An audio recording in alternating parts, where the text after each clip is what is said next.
and this is Radio Architecture.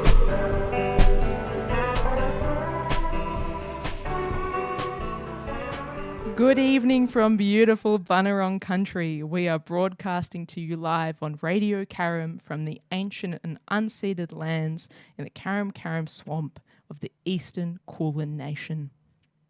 Thank you so much for joining us this evening and being back for another broadcast of Radio Architecture.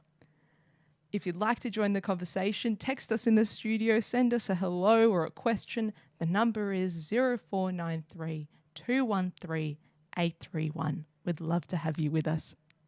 My guest and conversation partner this evening is Alison Cleary, currently the Policy and Program Manager at the Australian Sustainable Built Environment Council, the peak body of key organisations committed to a sustainable built environment in Australia. Immediately prior to this role, she worked at Climate Works Centre as Program Impact Manager and System Lead for Sustainable Economies team. Through 2020, Alison was Interim Executive Director of Open House Melbourne and successfully pivoted the organisation to an online international audience. Prior to that, she was Victorian Executive Director of the Australian Institute of Architects from late 2010 through to late 2017. Before that, Alison worked in several roles with both Oxfam and the Australian Conservation Foundation, including the role of Oxfam's International Tsunami Policy Lead following the 2004 Asian tsunami. Alison has over 30 years' experience working in Australia, Asia and the Pacific in communications, advocacy and management roles with a diverse range of organisations, including professional associations, social justice, environment and international development NGOs, international foundations, entertainment and arts organisations, trade unions, large corporations and local government associations. Alison is a director of Parla and in recent years has sat on boards of a number of non-for-profit organisations, including Architects Without Frontiers and Open House Melbourne. She also sits on the Merribeck Council Environment Sustainability Advisory Committee as a committee representative. Her formal qualifications are a Master of International Relations, a Graduate Diploma of Industrial Relations, and a Bachelor of Arts Communication. When pressed, Alison refers to herself as an expert generalist. And an expert indeed you are. What an amazing backstory. What an amazing wealth of experience. I think it's actually such a brilliant conversation to start the year in because of your experience and strategy in thinking, in really curating and crafting the direction of such amazing organisations. Thank you. And it's a huge pleasure to be here on Bunurong land, as you say. And I also want to acknowledge the lands of the Wurundjeri Woi-wurrung people of also the Kulin Nation, which is where I live and work, because I work from my front room, and acknowledge that sovereignty was never ceded. And also just note, this is something when I acknowledge country, is working on climate change as I do, I am often realise that, you know, it's Indigenous peoples who are more generally impacted on by the effects of climate change, and I think about that a lot in the work that I do and what it must mean for First Nations peoples to see what is happening to their country. Yeah. I'll add to that with one moment that I think about quite often is even light pollution and how that impacts First Nations people because of the stories that are connection in the sky. Yep. I recently went out, over Christmas, I went out to Outback New South Wales to see the big skies, the big night skies. And it's not till you get out there that you realise the impact of light pollution when you suddenly get out to a dark sky and just get to see what it's like. It's a spiritual experience in itself. Here. And it's also something we all have in common and can all appreciate. And listeners, absolutely get out there, start connecting to the environment and the world around you. Particularly right now is a really good time to spot the Aurora Australis in this current solar cycle, still for the next year or two, still really amazing activity. I love these ideas. I love all this complete landscape of ideas that people bring onto this show and this program. because we talk about how architecture is about ideas and everything becomes architecture. Everything is part of this world, this constellation Yep. that we're dealing with. I want to ask, how did you end up in the world of architecture? Oh my goodness. I have always been attracted to architecture. So in high school, I studied art, modern art. My art teacher was actually a passionate follower of architecture. And so through her, I learnt about and developed a great love of brutalist architecture in particular. So I'm a big fan of brutalist architecture. And that's where I learnt about Bauhaus, about Frank Lloyd Wright, about Le Corbusier, and developed a passion for and its connections and links right back through to Roman architecture. I mean, we the study of art is also the study of architecture. Absolutely. Yeah. Architecture is the mother of all art. Yeah, yeah. And so it was from then, so when I was about 15. I'm a child of school teachers, public school teachers, and we spent a lot of time travelling. So every school holidays we'd jump in the car. It was initially an old Holden, then later it became an old combi van, and we would drive. We'd travel around and see different places, meet different people, and travel became a passion of mine, but also the understanding or connecting with other people's realities is also a passion of mine, and has driven a lot of the things I do in my life as a profession. But as part of that, I came to understand and appreciate the importance of the built environment. I want to pick up on that point, connecting with people's reality, and that is really the heart of the work of a great architect. Yeah, to be able to enter somebody's world, see what they need, see how you can support their life, improve it, add value, because that's what we're doing, right? We're not just servicing the problem, we're trying to advance it and enhance it and leap ahead of it. Yep. So, yeah.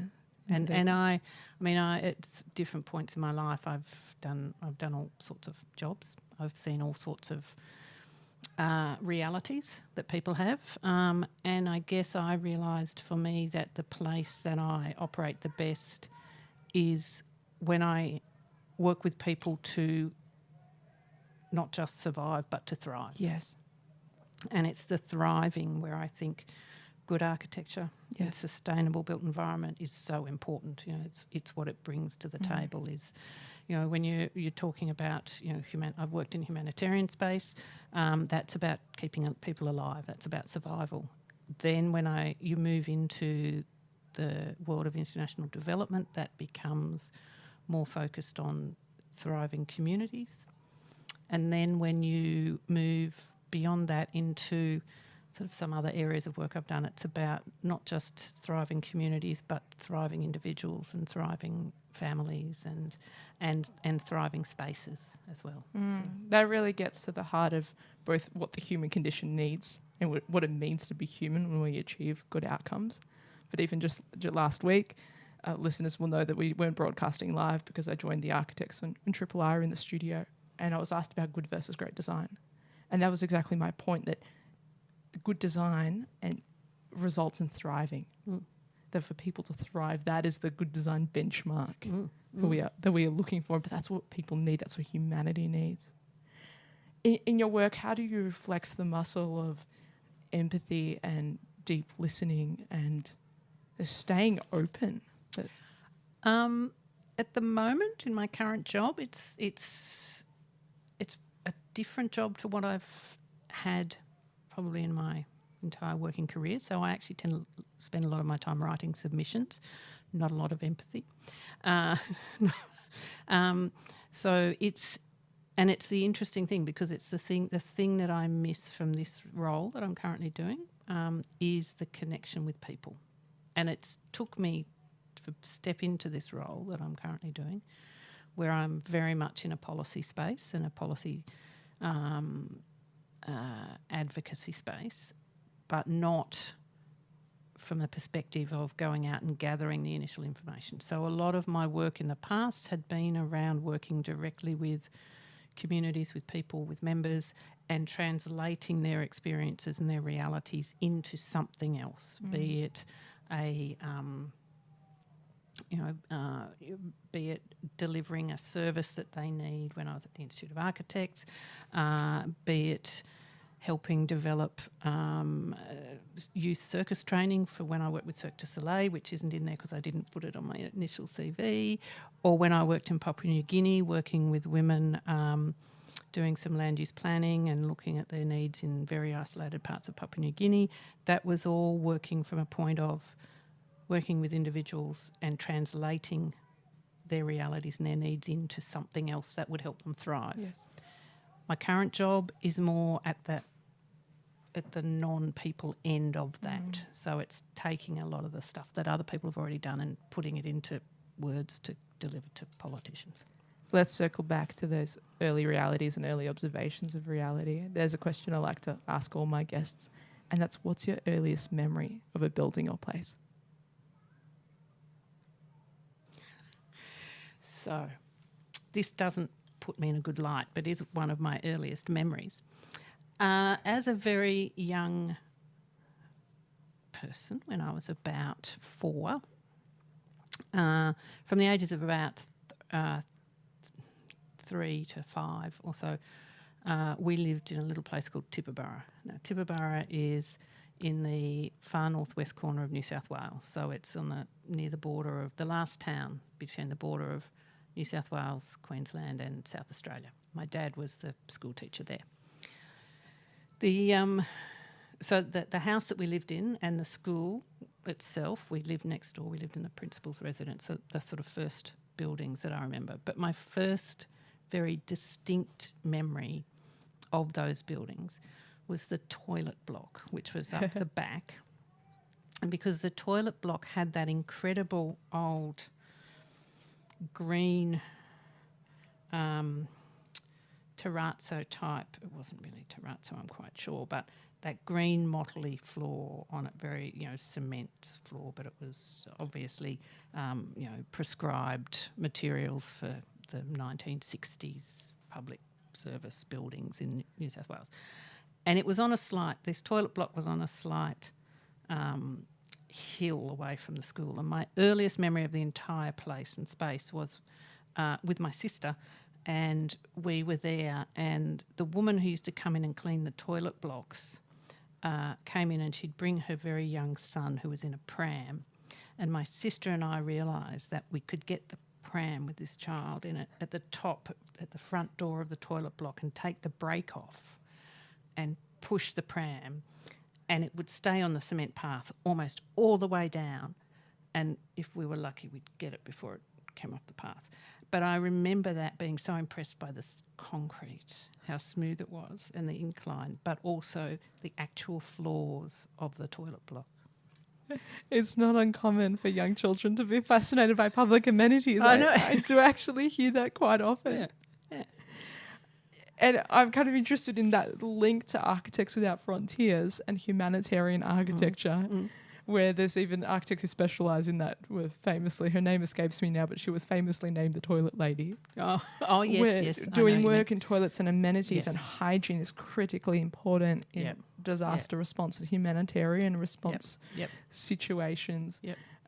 Do you feel that that's a bit of a thread there?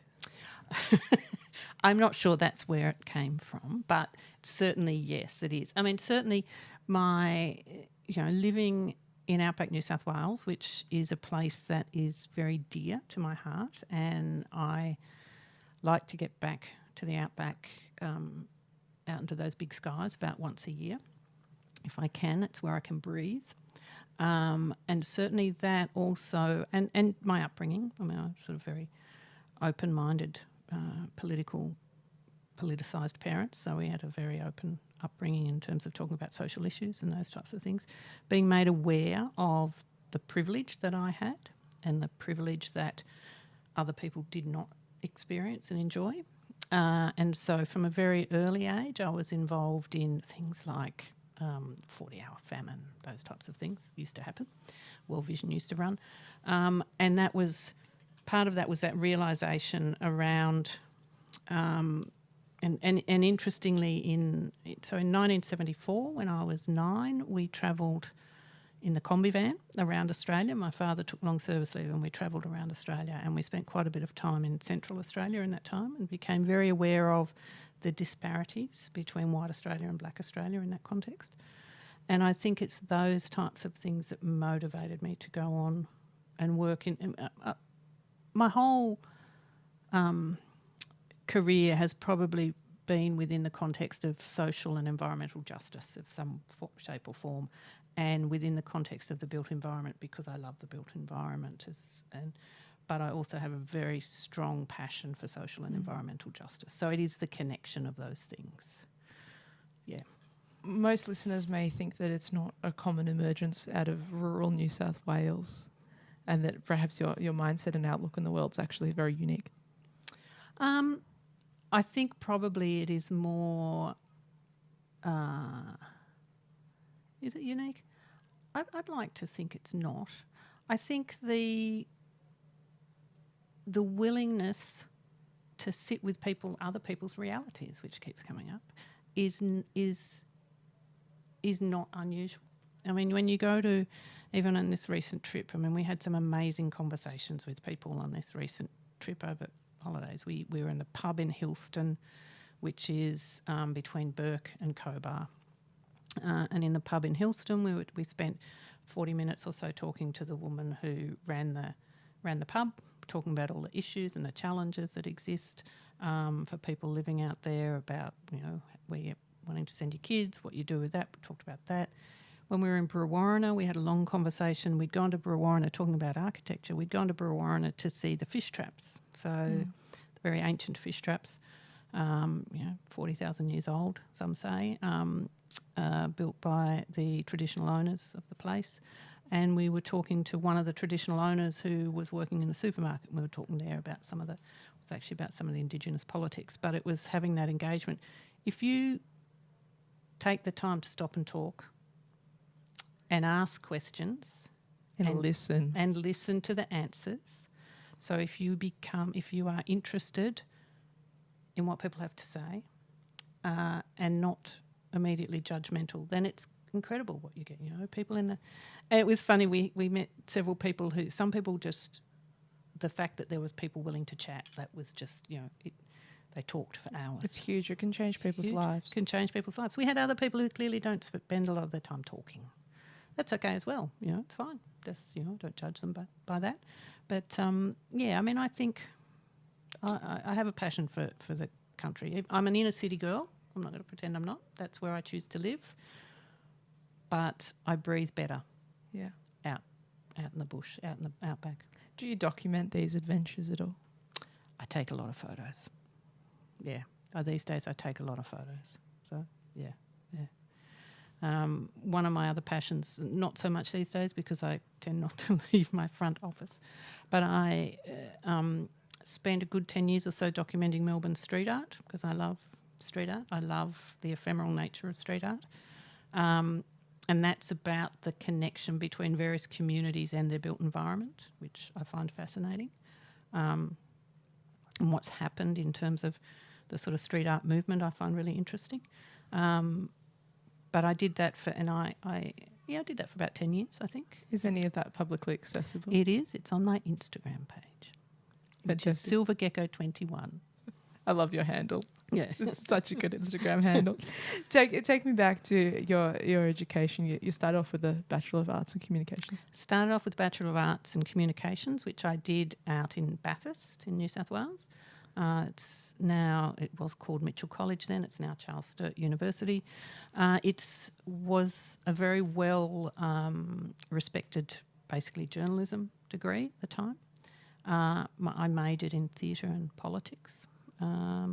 Did that, then I moved to Melbourne, and the first time I moved to Melbourne, and I worked with student politics at that time. I edited student newspapers for quite a while, got involved in a lot of union politics. My family are very strong unionists, so I never was in the same way as we are sitting on chairs. If you had a job, you joined the union. It was not a if that makes sense. It wasn't a choice. It wasn't a choice. Well, you didn't even choose. It wasn't a thing. You didn't even think there was a choice. It's like you're in a job, you join a union. So that's very much ingrained in me. And so I came down, worked in student politics. I then left student politics. I got very involved at that time in some of the solidarity movements around. At the time it was Namibia. I got very close to some Namibians. So for people who don't know, Namibia is a small country in southern Africa to the northwest of South Africa. Next one up. The Skeleton Coast is probably the best known thing about Namibia. And I became very friendly with quite a few Namibians in exile at the time. Got very involved in that solidarity campaign, also in some of the Indigenous land rights campaigns that were going on in Australia at the time. I then moved from that. I did all sorts of jobs. I've done so many jobs. I went and worked. I worked in hospital kitchens. I went and worked for a commissioner in what was then the Industrial Relations Commission, now the Fair Work Commission. So I did that for a couple of years and travelled around and checked out local government work sites, marine work sites, tugboat drivers, all sorts of people. How was the importance of the built environment and architecture starting to show up for you in that time? In that time, it was more about the people's realities. So it was, and that's what drove me still then. That was the first thing that drove me, and it was the exposing myself to other people's realities, which I think is incredibly important for everybody to do, to understand that the world that I live in is not the world that everyone else lives in terms of my bubble. And so that's the way it began. And that was what drove a lot of that. It was doing that. So I also was involved in some of the, at the time that I was at the Industrial Relations Commission, there was still a light manufacturing industry sector in Victoria. The textile and clothing workers were still around. There were still a lot of them. There were still a lot of these factories. Spent a lot of time in these factories. I then went and worked for a media agency who worked primarily for trade unions. So we did a lot of work on that. So I spent a lot of time in factories as well. Those spaces are incredible spaces. The culture that exists in those spaces is really interesting. And at that time, so this is the sort of very late 80s, early 90s. So it was an incredible cultural mix. So that was the other fascinating thing, was talking to people who'd come from often from war-torn countries, either in Central Europe or in Africa or places, and talking to them about their realities. And that drove me to think about, be more interested in the spaces in which we enclose those realities, or in which those realities are lived out, I guess. So, yeah. And then what was the first role in the architecture industry or community? Well, the first role, my first actual role that touched specifically on the built environment was not so much architecture, it was in local government. And so that was after I had come back from, it was at the turn of the century. And I'd come back, I'd been working in Singapore with Cirque du Soleil as running their social affairs program. And September 11 had happened, and Cirque du Soleil had to go through a real restructure just by the nature of the way they worked, and I was made redundant. So I came back to Australia, and I started working with an organisation called ICLEI, which I can't actually remember what it stands for, and it is now just ICLEI, ICLEI, and it was a national program working with local governments on reducing their their CO2 emissions. So it was at a point in time, Howard government was in power federally. It was the only climate change funded program that they funded at all, and I ran a program called Cities for Climate Protection. So it was working directly with a whole range of, in the end, I think we had 180 local governments around Australia who were members, and what we were doing as an organisation was helping with them to identify where their emissions are and what they could do to reduce them. So we were looking a lot of that was about their sort of operational emissions, like the lights on the football field or how they look after their roads, but also a lot of it was about their buildings and what they could do about their buildings to make them more efficient and more sustainable. So that was probably my first direct involvement in thinking more specifically about the built environment rather than about the built environment as a context for people's realities. It was about the built environment itself. What's giving me pause is this was happening, as you say, at the turn of the century, very early, 2001, right as the whole world was effectively restructuring post-September 11. The people were starting to think about adapting to climate change, mitigation, sustainability, and just how long it has taken for some of that to actually practically trickle through into strategy, into being implemented into our building code. Yep. Many will say doesn't even come close to the action that needs to be taken. Yep, it doesn't, but yes, I agree. And it is, when I came back, so I finished that, I'll skip and then I'll go back. So I finished that job in 2004, and I didn't come back to work directly on climate change until 2022. And two things struck me. One was, on one hand, how far but we had come but also hadn't.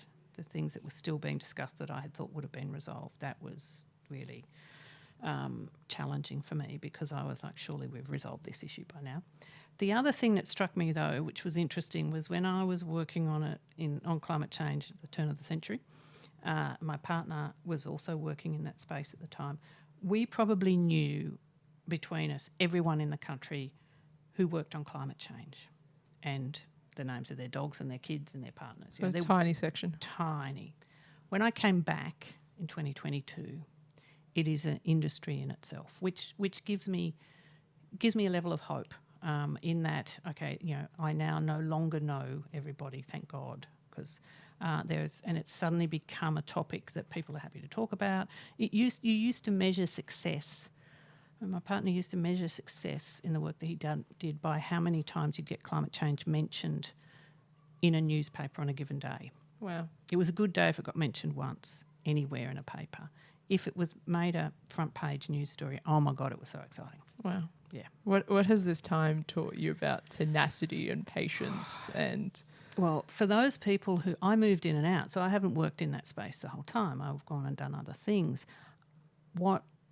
It's left me with an incredible amount of respect for those people who have been working in that space for that entire time, and even longer. Some of the people working, some of the scientists, some of the people around the world have been working in it for more than 2 decades. This is 2 decades, but that we're talking about. But they've been working in it, since the 70s. Some of them, Al Gore, whatever you like to think about Al Gore, but Al Gore was talking about climate change in the 70s. Now that's a long time to be talking about this stuff. Yeah. So, I have a huge respect and regard for people who just keep on keeping on. Yeah. These timescales, I often like to compare industries and sectors against architectural time, and we talk about how it can take anywhere from 2 to 4 years minimum of your life, of the architect's life, to bring a building into existence. And some industries have these crazy long timescales. Yeah. But I guess research is one of them. And climate research is one of them. Yeah. With your work with policies, how quickly or generally do you see that from drafting of the policy and getting it endorsed to actually some implementation? I think it depends on and not climate specifically, just across things. So it depends. It very much depends on the nature of the type of policy, but also on the reason why it's been developed. So if it's I believe very strongly that the biggest, without political will, change will not happen. Mm.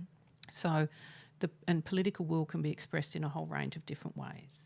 And good policy has to be driven by the will to actually make it work and implement it, because there's lots of policies sitting on lots of shelves all around the world that will never see the light of day.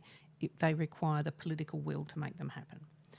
But so you can have things that are done, and it also depends on what the nature of the policy is. So if you're required to engage with communities of people, different types of stakeholders who have varying ideas, that those processes can and should take as long as they need to take to make sure that those groups of people have been consulted. I want to pick up on that point about political will. Sometimes it actually requires the will of the public as well to come first, the public opinion to shift and grow and develop, and then the government is behind the public. Yeah. And I guess so when I talk about political will, I talk about it so it can be the political will of individuals, of organisations, of companies, of politicians. It's not just something that it's the will to change something. Yes. And if it's within a policy context, it's in a political context. I mean, the words are connected. Yeah. So when I talk about political will, it's the political will and a good policy outcome is driven by political will, good process, good consultation. I mean, there's a whole range of things that go into that. But without the will in the first place, it's generally not going to happen. What do you think is the core ingredient in motivating political will and galvanising public opinion and effect? I'll give an example of something I've always thought was an amazing thing that happened it was in Hong Kong. So this was in my time when I heard this story when I was working with Cirque du Soleil in Singapore, and I was organising workshops for street kids in Hong Kong, and I met with the head of Oxfam Hong Kong. So this was in 2000. But what he was talking about had happened in the late 90s. So Hong Kong had gone back to China, was no longer independent. But he was talking about this campaign that Oxfam Hong Kong ran around labour in textile companies and the use of slave labour in textile companies. And what they did was they identified the teenage children of the owners of a lot of these companies who were using slave labour to produce textiles on mainland China or Hong Kong. And Oxfam Hong Kong had a very good name, different, at that time. I think they still do. I don't know. I'm not casting aspersions. And they basically took these young teenagers on study tours to the factories, not that their parents owned, but similar to the ones that their parents owned. So they weren't attacking the parents. And basically they showed these young people how this fashion was made. Those young people went home and shamed their families into changing their work practices. Wow. It was an incredible story. I always think about it. And it's always, so it's about figuring out the trigger or the switch that you turn. And they worked out that the one thing that would get to these people was if their children shamed them. So they got their children to shame them. Wow. It was amazing. Talk about thinking outside of the box. Yeah. Talk about strategic thinking. Yeah. And it's how in Australia, so Australia for a long time is, we've had a very strong behaviour around recycling. Australians recycle. We don't often think about what happens once we put it in the recycling bin, but we're good at putting it in the recycling bin. And the way we did that was, again, through campaigns that were run through primary schools with teaching primary school kids about recycling. So the primary school kids went home, told their parents they had to recycle, and that's how it started. And that's why Australians are such good recyclers. Wow. So it's about those types of things, finding a thing that works, that shifts people's behaviour. And often the thing that will shift people's behaviour is if the action that you're trying to change affects not necessarily themselves, actually. It's not about affecting themselves. It's affecting somebody they love and feel they are responsible for. So you're able to then get them to shift their behaviour because they'll take responsibility for themselves. Yeah. So they'll say, well, it's my choice, it's my decision, whatever I do. But if it's about looking after somebody or somebody they love, or the threat of something harmful happening to someone they love, regardless of the level of harm, they're more inclined to respond. That's why money and children is such a great way in. Absolutely. So how do we tackle that from a good design perspective? Already, there's a lot of advocacy in the passive house or more efficient, healthier house space, talking about preventing mold, talking about clean air in buildings, talking about all these things. How do we get people to care about this? Well, and it's interesting that clean air is an interesting one. So it's the good one in here and very, very topical for Victoria is the whole getting off gas. So getting people in residential spaces to no longer use gas. Victoria, by the nature of its energy system, our energy system, we're the biggest residential gas consumers in the country, and we rely on it more than any other state. And the Victorian government has decided, we've legislated against it, so new builds cannot use gas, you've got to be all electric, and they're going through a process of trying to wean everybody else off it. Now, one of the interesting, the hardest bit to shift people on is their cooktop, the gas, because we're cooking with gas. Once you try induction, you'll never go back, listeners. Never go back. You'll never go back. Induction's incredible. Just give it a go. And the interesting thing that will shift people is about the air quality, because we don't think about the air quality or the impact on the air quality of an open flame in our house, in our kitchen. But, there's been studies shown that something like 12% of childhood asthma can be connected to exposure to gas cooktops. There's a project called the Safe Air Project, which I've only recently become aware of, but who are doing some great strides in terms of shifting this. And they came about during their initial project came out during COVID, where the whole issue about ventilation and what are the pathogens that are out there, and then they've shifted this project to focus now on basically living in spaces that have clean air, and what does that mean we have to do. And one of the things we have to do to ensure cleaner air is to remove open flames from inside our living spaces. So that's about shifting from gas cooktops to induction cooktops. So and that's an excellent case study. Yeah. It's that they're doing some great work, actually. Yeah, and one of the ways they're spreading that message around is with politicians is to go and talk to people about the impact that those gas cooktops are having on their families. So it's the way you start those conversations. That's so important. We'll have to have tenacity. Yes. From the lessons from tonight's conversation is that sometimes it is slow and it is ongoing, and it is definitely a long process. Tell me about your work at the Institute of Architects. So I was so prior to the Institute of Architects, I worked on the 2004 tsunami response, the Asian tsunami response. So I'd never worked in humanitarian response, I'd worked in international development.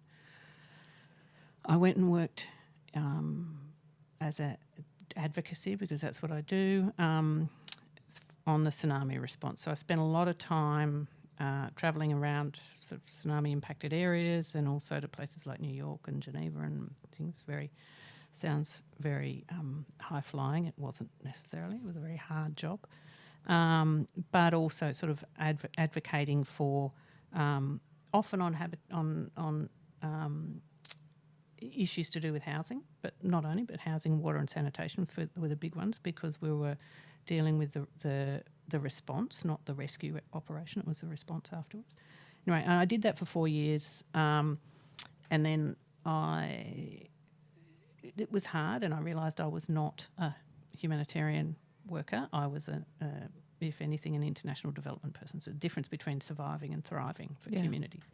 So then I went and did some other stuff, worked with Australian Conservation Foundation for a while, did some fantastic stuff there. And then I went to I wanted to move house. We were living out in the suburbs, which I'd never really done in my life, out in the northern suburbs, and I wanted to move closer into the city, and which meant we had to sell our house and we had to get a new mortgage to get a house. Probably won't surprise people to know I now live in Brunswick East.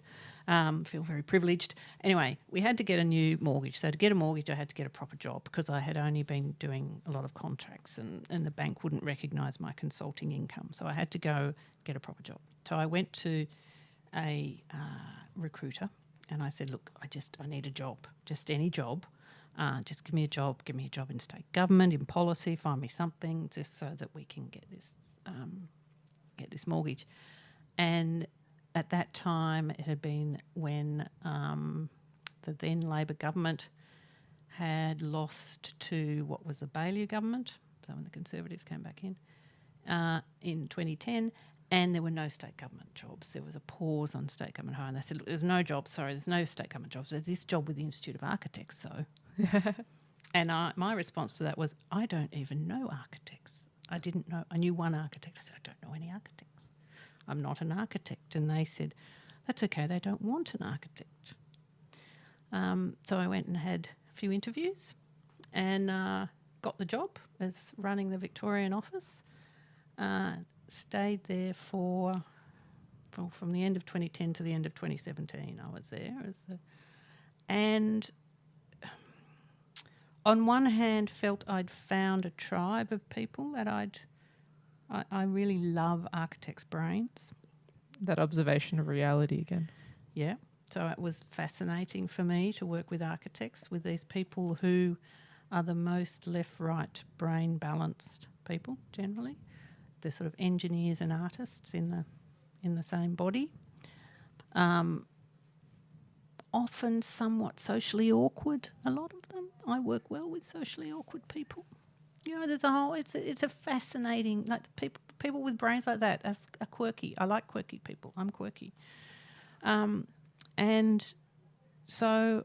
But I used to also say to my then presidents, a number of them who I are very dear friends. But I used to say, one day, I have come from my planet to your planet, and one day I will leave your planet and I will go back to my planet.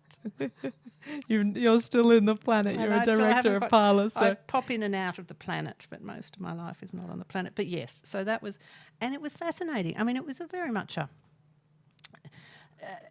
the Institute is similar to many other professional associations, as opposed to an industry association, and they are quite different things. It's professional association versus an industry association.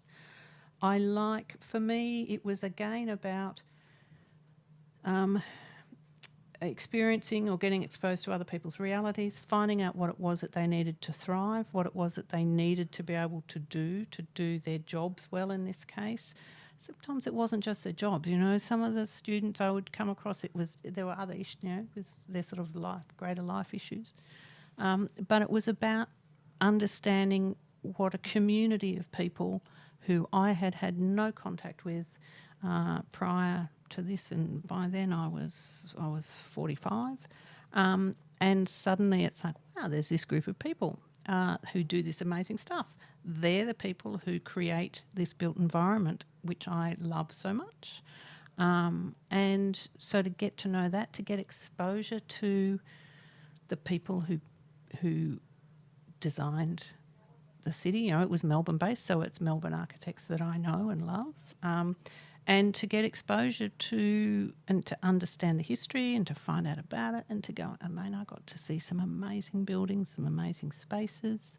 What preconceptions did you have about our planet that changed for you or shattered? What did you discover as part of that? Well, interestingly enough, prior to that, I always wore black. After I started working at the Institute, I started wearing colour, particularly if I was having to MC an event or something. I'd always make sure I had colour on. I do think colour is useful. I like colour, I've decided. So that was an interesting reflection for me. The other, it is that thing about artists and engineers. So, and the other thing is I'm quite a visual person, so I visualise things and I remember things by visual. You know, I can remember where I put something because I see where I put it, or if I still keep a paper diary because it's the act of writing something down, physically writing it down and then seeing it on a page. I will remember, so it's a visual thing. One of my first in early days of being at the Institute of Architects, and I was working with one of my staff members, Nick Granlease, who now runs Bowerbird. And Nick one day came to me, we were talking about some committee we had to run. I can't remember what the committee was, the CPD committee or something. We were talking about the need for it to have a terms of reference. And for me, I realised how I thought I was visual compared to an architect. I am all words, okay? Because I was talking about what these terms of references needed to be and the skills and the qualities of this committee. And Nick just sort of looked at me and said, "Can I draw this?" I'm like, "Sure, if you want to draw it, go away and draw it." I had no idea what he was going to do. And he came back and he had drawn what we'd been talking about. A diagram, yeah. He'd done it in a diagram. And I'm just like, wow, I was so impressed. And for me, that was the distinction between, somebody who, as I said, I think of myself as a visual person. Probably in relation to a lot of the population, I'm visual. In relation to architects, I'm all words. That's amazing. Yeah. What does good design mean to you? As we're talking about, good design means enabling thriving communities and spaces and places. So, because, what I think is beautiful is not necessarily what the next person thinks is beautiful. And I don't expect good design to be beautiful to everybody, but that good design is able to be respected and recognised as good design because of the function that it provides. So it's about the function that it does. So, a well-designed building within a well-designed space should be able to deliver amenity. It should be able to do so in a sustainable way that has a light footprint on the world, that encourages and supports engagement and community, that makes us healthy, not sick, that encourages us to engage with people and enables that. But it doesn't have to be to everybody's aesthetic taste. Which can change. Which can change. Can change over time. Yeah, exactly. I'll add hope and joy and happiness. Yes, hope and joy and happiness. Yes, I agree. Yes. And good design delivers all those things. Yep. How did you come involved with Parlour? Was it through after your work at the Institute of Architects, being in the universe, being an advocate? It was while I was at the institute, and so I think we should also bring listeners back into the world of what Parlour is. Yeah, if you can explain for us, we do love to mention and plug Parlour on this program. But so Parlour is Parlour Inc. is a small not-for-profit which focuses on gender equity and diversity in the built environment, primarily within the architectural profession, but not just. So, we engage across. We go outside of the architecture profession, but it began within the architecture profession. And it began when,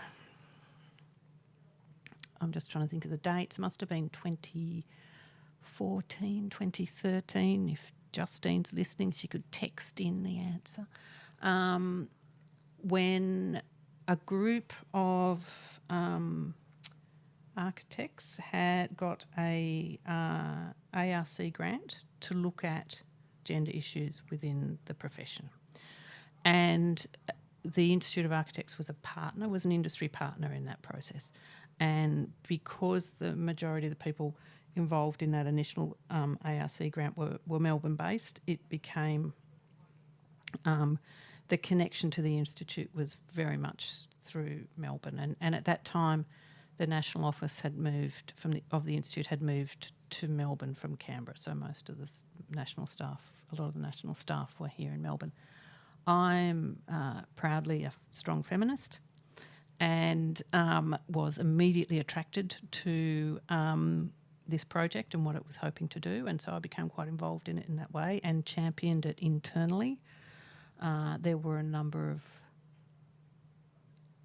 senior staff, I will say, at the time in the Institute who didn't really take it seriously and were not big fans of the project and what it was hoping to do. And at that stage, it was the first... There was a series of iterations, and the outcome at that first point in time were the initial workplace guides that came from that. And so there was a lot of... myself and another one of the Institute staff became champions internally for Parlour, and it was through that I then continued my involvement sort of from 2014 onwards. So, and then also at different times when I've done consulting and various things, I've stepped in and worked with Parlour to develop strategic plans through that process. And then in 2019, I became a director. So I've been a director of Parlour since then. Amazing. Yeah. I often reflect on the fact that Parlour was able to become so successful and grow because it was effectively started by established titans of the profession who went hard and went to town and went bravely on it. Yep. While in those emerging years, I was still a student and Parlour was considered a bit of a dirty word. Oh, Yeah. I don't go along to that. Oh, I don't go to their salons. I'm not part of that crew. The boys' club still had a stranglehold on the profession. Yep. So sometimes grassroots campaigns aren't going to be what saves the day. No, You actually need leaders to say it's our time. Yep.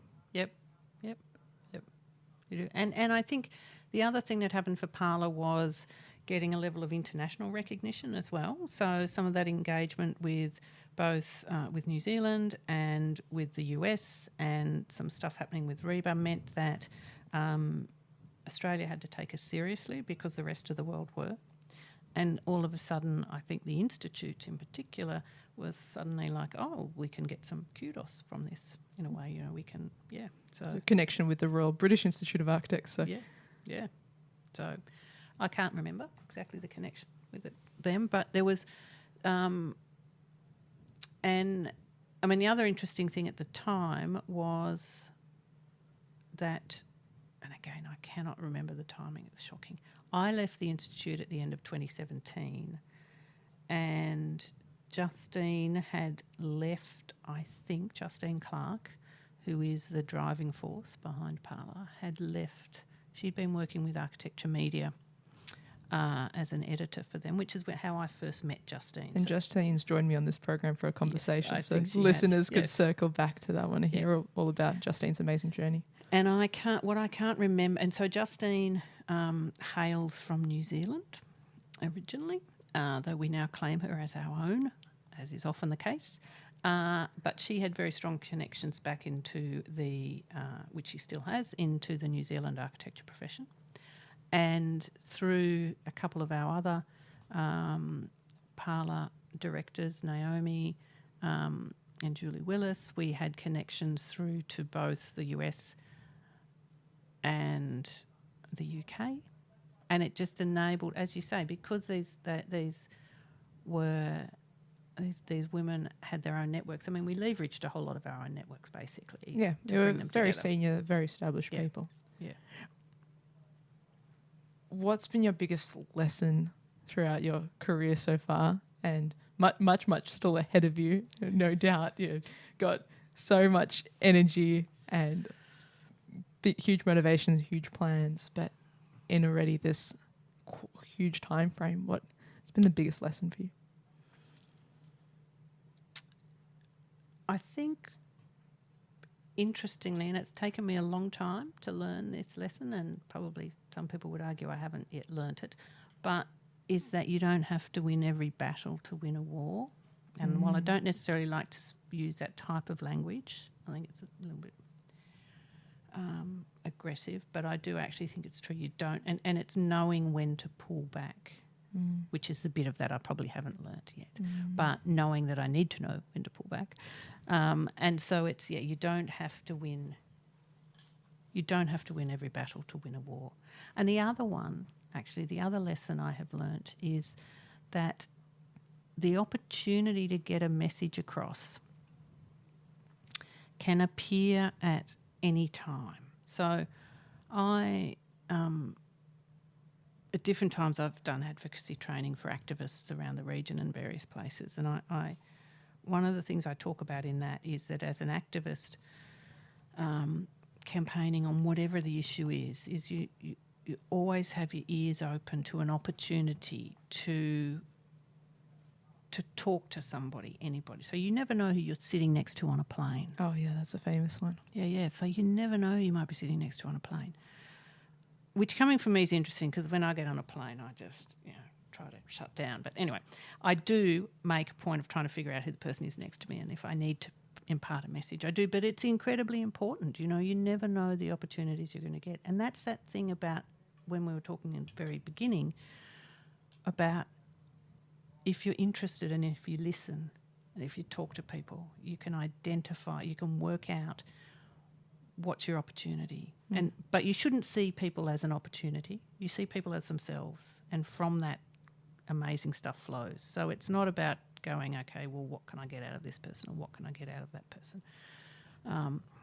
It's possibly also what can I give to that person? What does that person need from me? What do I need from them? But it's about stopping and considering everybody in their own space, what it is that enables them to thrive, what it is that they might need that you can help them with, or what it is that you might need that they can help you with.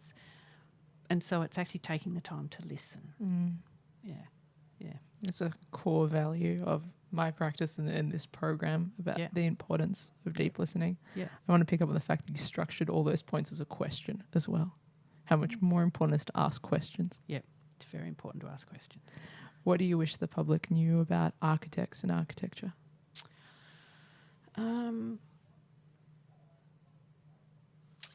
Architects are incredible problem solvers. Incredible problem solvers. And some of the best architects, and when I say the best architects, I don't mean the award-winning architects. I don't mean the, put them up on a pedestal architects. I mean the best architects are the ones who can sit with their client, whoever that is, and help to identify the problem and then work out how to solve it. That might be working with, a low-income family who are trying to figure out how better to reconfigure or retrofit their house so it doesn't cost them as much and it's a nicer place to live in. So it's a small job, but that small job for that architect is the world to those people. Yeah, it'll change their life. It's going to change their life. So appreciating that difference, that's a good architect.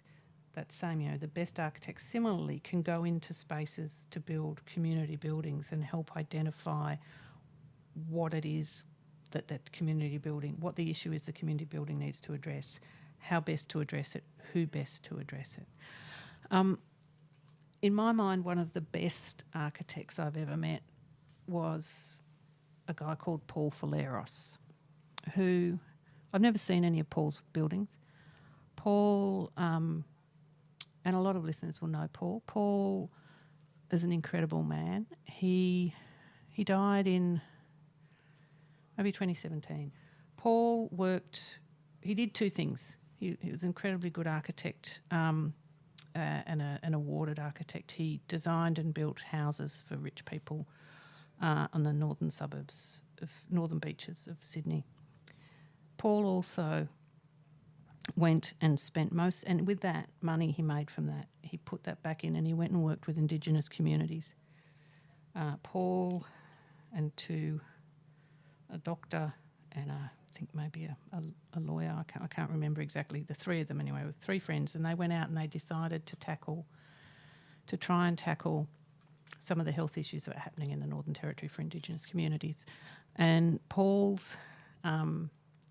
remember Paul talking about his biggest lesson was that he thought he was going to go in as an architect and solve all these problems because architect's a great problem solver. He was going to build these amazing buildings. He was going to do all of this amazing stuff. And the first lesson he learnt by going in and spending time and watching and listening and talking was that if a young Indigenous kid has access to clean water every day for the first 5 years of their life, then you have set them up for life in terms of those health issues, a whole range of issues they would otherwise face. Like the biggest gift you can give them in terms of setting them on a path to succeed and to thrive is fresh water every day for the first 5 years. So Paul went in, and Paul spent years putting in taps.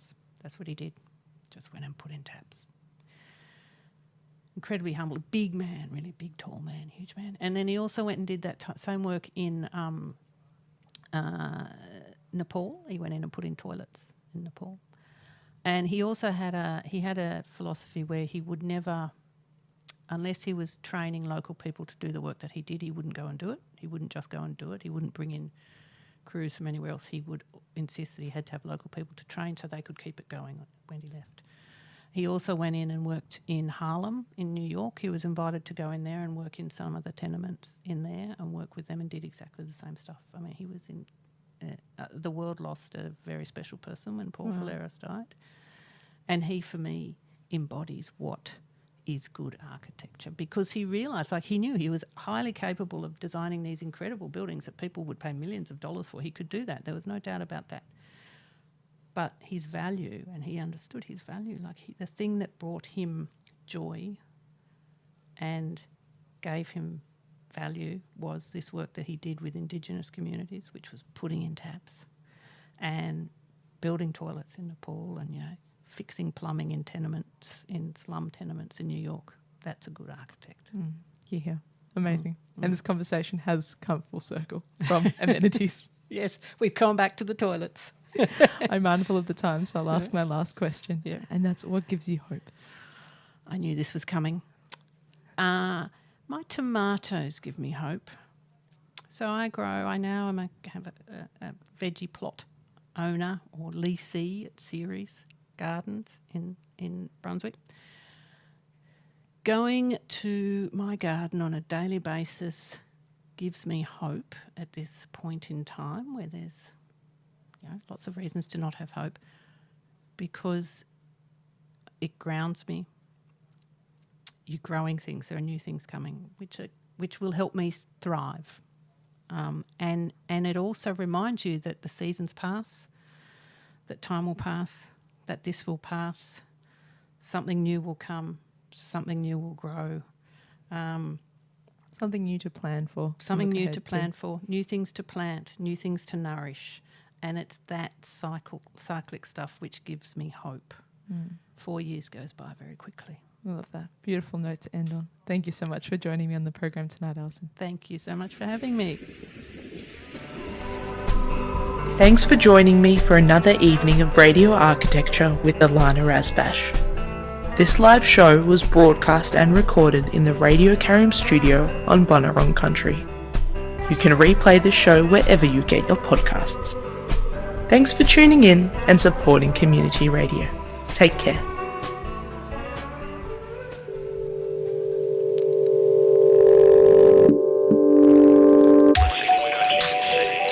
You're tuned to Radio Karam, local community internet radio. This is Zvi Belling, aka Z6,